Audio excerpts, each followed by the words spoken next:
Hello, so recently I finished reading Why Liberalism Failed by Patrick Deneen, and also have discovered Alexander Dugin's fourth political theory. And it's kind of interesting to kind of compare these two books because one is talking about the end of liberalism as we know it, and one is kind of describing what may come next. So overall, I'm going to do just a short review of Patrick Deneen's book. Now, he talks about a lot of things that other, YouTube commentators talk about, except he is entirely academic and mainstream. His book was reviewed by New York Times, and it's rumored that Obama is reading it right now. So basically, this book critiques the hell out of liberalism. And I think the main theory is that we're basically living in the end state of liberalism, and that it is going to collapse one way or another.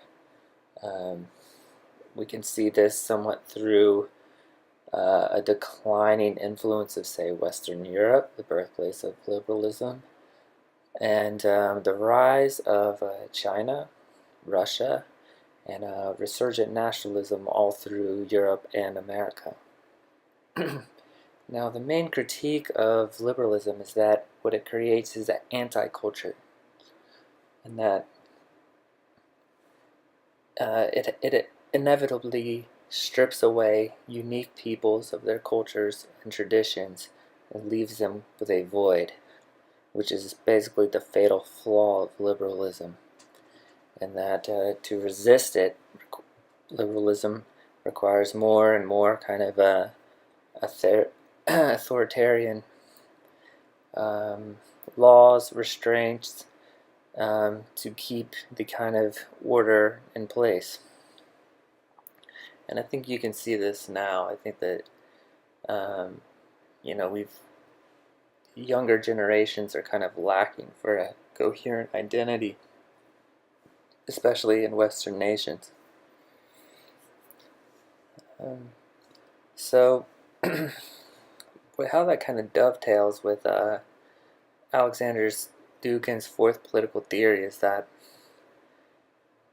this is a talk of kind of what could come next.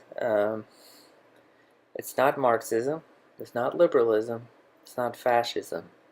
It's a new theory that kind of builds on liberalism from what I understand.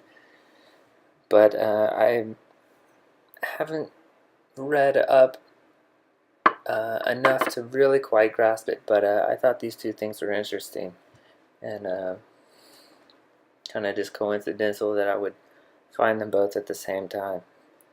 So Patrick Deneen's Why Liberalism Failed, interesting book. I'd recommend it. If there's a critique to it, that the same critique that the New York Times found in it was that it kind of describes liberalism in a vacuum. It doesn't really address how we got here, and that maybe people found tradition and culture and religion kind of oppressive, threw them off, and we probably went too far with that. But here we are. So I would give that one criticism, but other than that, an interesting book, and I'm going to do more research on Alexander Dugin's fourth political theory and describe more of it here. Alright, thanks for listening. Bye.